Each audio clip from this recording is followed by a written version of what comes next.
ఇంకో ముఖ్యమైన ఘట్టం వచ్చేసి 7 అడుగులు. ఈ 7 అడుగుల అర్థం ఏంటమ్మా అసలు?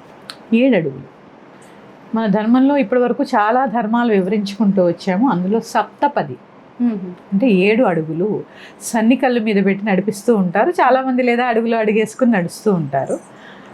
మా సాంప్రదాయంలో అయితే సన్నికళ్ళ మీద 7 వక్కలు పెట్టి తొక్కిస్తూ ఉంటారు, సప్తపది అని చెప్పి. అంటే బియ్యం వేసి ఆ 7 వక్కలు ఇలా బోర్లిచ్చి తొక్కిస్తూ ఉంటారు. అంటే ఒక్కొక్క సాంప్రదాయంలో ఒక్కొక్కటి. అసలు ఈ 7 అడుగులు దేనికి సంకేతం? మొదటి అడుగు ఆహారానికి, రెండో అడుగు ఆహారం ద్వారా వచ్చేటటువంటి బలానికి, ఈ ఆహారం ద్వారా బలం ద్వారా వచ్చేటటువంటి సుఖానికి మూడో అడుగు, ఈ మూడిటి ద్వారా వచ్చేటటువంటి సంపదకి, ఎందుకంటే పూర్వమంతా వ్యవసాయ వృత్తే కదమ్మా, సంపదకి నాలుగో అడుగు. తర్వాత 5వ అడుగు సంతానానికి, ఇక 6వ అడుగు ప్రకృతి కోసం, ఇక 7వ అడుగు శాశ్వతమైనటువంటి స్నేహం కోసం. చూడండి ఒకదానికొకటి ఎంత ఇంటర్ రిలేట్ అయి ఉన్నాయో ఒక్కొక్కటి. ఆహారం నుంచి బలం, బలం నుంచి సుఖం, సుఖం నుంచి సంపద, సంపద నుంచి సంతానం, సంతానం నుంచి ప్రకృతి, ప్రకృతి నుంచి ఇవన్నీ కాపాడుతూ ఇవన్నీ అనుభవిస్తూ శాశ్వతమైన స్నేహాన్ని కలిగి ఉంటాము. ఎక్కడ విడాకులనే శబ్దమే లేదమ్మా.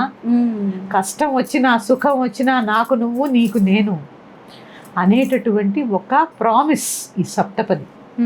ఇవన్నీ అనుభవిస్తూ మనం ప్రకృతిని కూడా కాపాడుతాం. అందుకే 6వ అడుగు ప్రకృతి, ప్రకృతి ధర్మాన్ని పాటించాలి, ప్రకృతిని కాపాడాలి, మొక్కలు నాటాలి, మొక్కల్ని ప్రేమించాలి, కాసేపు ఆకాశం కింద భార్యాభర్తలు ఇద్దరు కాస్త నడవాలి, నక్షత్రాలు చూడాలి. అందుకే అరుంధతి నక్షత్రాన్ని చూపిస్తూ ఉంటారు మనకి. చూడండి ఇవన్నీ కలుపుకుంటూ శాశ్వతమైనటువంటి స్నేహాన్ని కలిగి ఉంటాము అని చెప్పేటటువంటిదే ఈ సప్తపది. రైట్. అయితే అరుంధతి అన్నారు కాబట్టి అరుంధతి నక్షత్రం ఎందుకు చూపిస్తారమ్మా చివరిగా? అమ్మా వశిష్ఠుడు అరుంధతి వీరిద్దరు భార్యాభర్తలు. ఈ నక్షత్రాలు ఒకటి చుట్టూ ఒకటి తిరుగుతూ ఉంటాయి. భార్యాభర్తలు కూడా అలా, అంటే ఇక్కడ ఎప్పటికీ అలా అన్యోన్యంగా ఒకరి చుట్టూ ఒకరు తిరగడం అంటే ఏదో డామినేట్ చేయడం కాదు, ఒకరి కోసం ఒకరు అన్నట్టుగా జీవించండి వశిష్ఠుడు అరుంధతి లాగా అని అరుంధతి నక్షత్రాన్ని చూపిస్తూ ఉంటాడు. భర్త వెనకాల భార్య, భార్య వెనకాల భర్త, అలా ఒకరి కోసం ఒకరు జీవించండి అని చెప్పి అరుంధతి నక్షత్రాన్ని చూపిస్తూ ఉంటారు. అయితే అమ్మ ఈ అరుంధతి నక్షత్రానికి వెళ్ళేటప్పుడు మనం ఇద్దరు వేళ్ళు ఇలా పట్టుకుని అదే సప్తపది అప్పుడు కూడా, ఐ మీన్ 7 అడుగులు వేసేటప్పుడు కూడా ఈ ఫింగర్స్ ఒకటి, ఈ ముడి ఒకటి, బ్రహ్మముడి అని అంటారు కదా, అది ఖచ్చితంగా చూస్తాం. పెళ్లి అనగానే మనకు సింబాలిక్ గా కూడా ఇవే చూపిస్తుంటారు. ఆ బ్రహ్మముడి ఏంటమ్మా? అది అసలు అందులోనే ఉందంతా.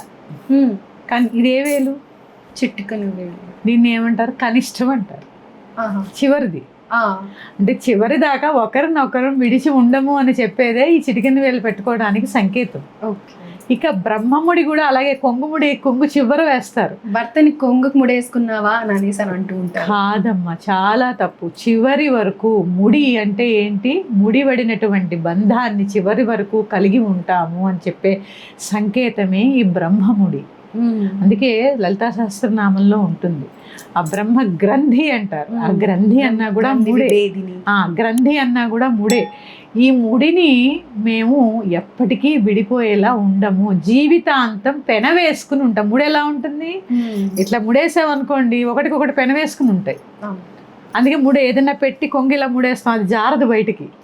అంటే అర్థం ఏంటి అంటే జీవితకాలం నా ఆయుష్ ఉన్నంత వరకు, నీ ఆయుష్ ఉన్నంత వరకు, చివరి వరకు మనం కలిసే ఉంటాము అని చెప్పడానికి సంకేతమే ఈ చిటికెన వేలు పట్టుకోవడం, ఈ కొంగు ముడి వేయడం. అందుకే కొంగు చివర ముడేస్తారు. ఆ తర్వాత ఆ భర్త కండువా తీసి ఎక్కడైనా వెళ్ళాల్సి వస్తే భర్త కండువా తీసి భార్య మీద వేస్తారు. అక్కడ కూడా విడిపోవడం ఉండదు. ఏదన్నా ఆ ప్రకృతి సహజంగా వచ్చేటటువంటి వాటికి వెళ్ళాలన్నా కూడా అది తీసి అది ఇక్కడ వేసి వెళ్తూ ఉంటారు బయటికి వెళ్ళాల్సి వస్తే ఆ టైంలో. అంటే చివరి వరకు కూడా నిన్ను వదిలి నేను ఉండను అని ప్రమాణం చేయడం ఒకరికొకసం ఒకరు. ఇదే ఆ బ్రహ్మముడిలో ఉన్నటువంటి గొప్పతనం.